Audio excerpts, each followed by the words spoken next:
Gaffer, real disappointment on Friday night in the FA Cup, but back to the league. How do we go about bouncing back? Well, we've had a couple of bad defeats this season before, and we've bounced back. So I think he's getting a balance right. Listen, the players didn't mean to turn up and perform like that. We spoke to him this morning, and I think it was more shock that the fact that that performance came out of nowhere. The last 4 or 5 weeks have been really, really good. And listen, sometimes you haven't been as good on the ball or whatever that might be, but just the general intensity, the lack of enthusiasm, the lack to play forward. Salford fully deserved their win. We never arrived at their box enough. We couldn't stop their counter attacks. So yeah, I think the players have been quite honest. I asked them to watch the game back themselves and come back with an honest assessment of what they saw, and they've been really good. They've been really honest and open. So hopefully we'll get back on the bike, so to speak, because we have been good in the league. We're playing against an opponent that in terms of squad size and squad quality is up there with the best in the league. So yeah, I mean, listen, I wanted to do well in both cups, but the way that the fixtures turned out made it difficult for us in the Virtue, and the FA Cup was big for us financially, but we're in an all right position in the league. From everything that has gone, from the summer to where we are now, we are not in a bad position. I don't want this result to try and deflect or cloud over where we are. 4 points off the playoffs, albeit we've played probably one game more than some, and we've got a lot of games to play, and I want it to be a real mindset just going forward now, because I know it's an old cliche, concentrate, but there's nothing we can do about it. It was a horrific. It's the worst we've played in my 4 years here, by an absolute mile.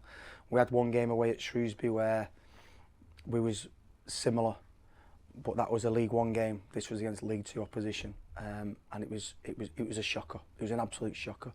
But I've lost in it as a manager. We lost when I was at Swindon. We lost we lost at home to Woking, which was an absolute shocker as well. But we went on to win the league that year. So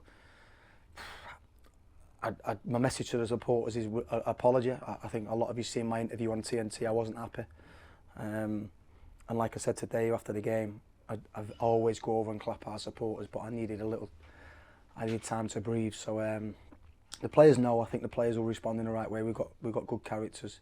So like I say, if you rewind August, end of July, August, we're not in a bad position. So let's take the positives now and just try and move forward. When you have a performance like that, how important are those sort of clear the air discussions that you said you've had since then? Yeah, but it's like we was that bad that you can't even talk about tactics. None of our rotation, everything that we work on, we could never get out. It was flat from the start. We couldn't get out from throw-ins. We lacked intensity. We lacked showing for the ball. We didn't have enough bravery. Our angles were wrong. It was like everything. It was so bad. It was untrue.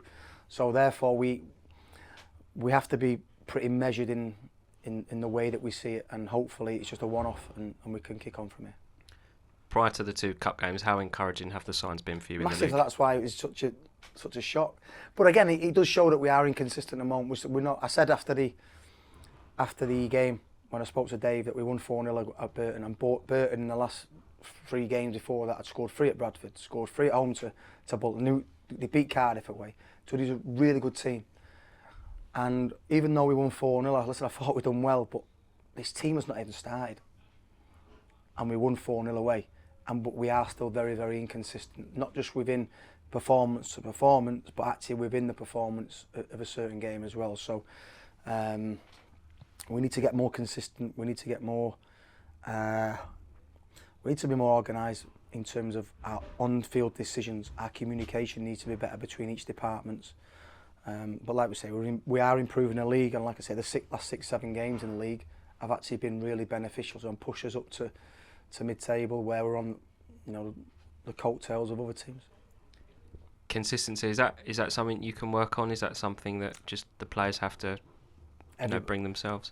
Every manager strives for it. Arne Slot, who won the league, is striving for it at the moment. He's very, very difficult to get. From one moment I look at certain players, and it's probably a justification that I don't know my best team yet. So we're 18 league games in, and I don't know my best team.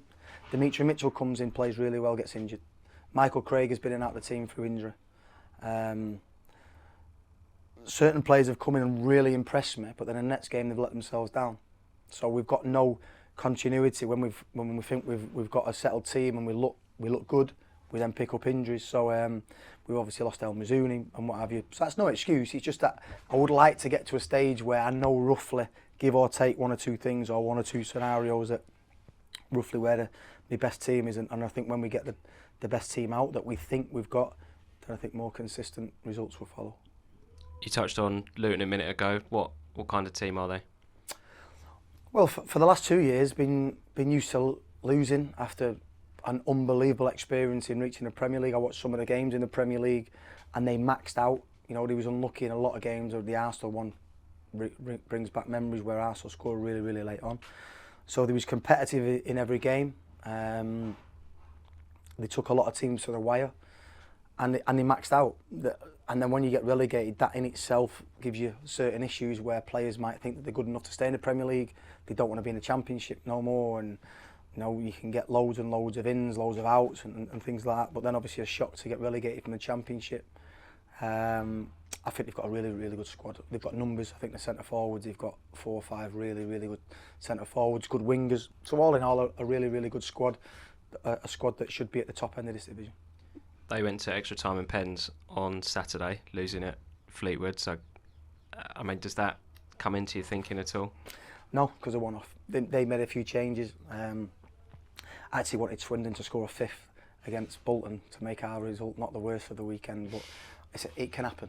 It can happen. Like I said, I've been a player on the wrong end of FA Cup games, both knocking Premier League teams out and getting beat by a lower league opposition. We obviously beat Derby last year in the FA Cup. It was in the Championship. We took Man City really, really close, and it can happen. What I want to see tomorrow night is our attitude and application back on point and back to where it should be. How are we looking fitness-wise and injury-wise? Few issues. Connolly won't make it. We've been kicking the can down the road and playing him with a tight quad. He's gone for a scan this morning. We should get the results of that in the next hour or two, but he won't be involved. Obviously, Demi Mitchell pulled out of the warm-up with a tight hamstring. So again, it's not ideal, but it gives. Josh Crone has been chomping at the bit. I thought Josh and Teo, when they come on along with Tyreek, was actually bright in their performance. He's shown some kind of intensity. So if Aaron doesn't make it, then it gives other players an opportunity. And just lastly, you know, it's only the league now for us, as you said a minute ago. You know, how important is it that 100% focus just goes into that and see where we end up? Yeah, like I say, we let the supporters down really, really badly. The fact that it was a Friday night, people have to take the day off work and come off early. We apologise for that. However, where we've come in the last 4 months, it's hard. Bigger clubs are not.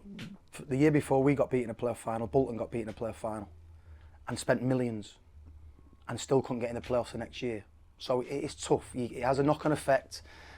Psychologically, it can have an effect, and obviously losing a load of players and bringing a load of new players in, it has an effect. But we are getting to a stage now where we're getting to know each other. We're getting used to each other's deficiencies, each other's strengths, and we've started to have a consistent run of games in terms of the league performances. So let's look forward. Let's look to try and get 3 points tomorrow night, and then I think it's open for a lot of teams this year. We started really slow last year, but we had to chase a bunch of teams. At Stockport won every week, Charlton won every week, Wrexham, Birmingham won every single week, a couple of others won every single week. I don't think that's going to be the case this year. It's going to be a lot of chopping and changing. I think the fight is open for the top 8-10 positions, and hopefully we can be one of them.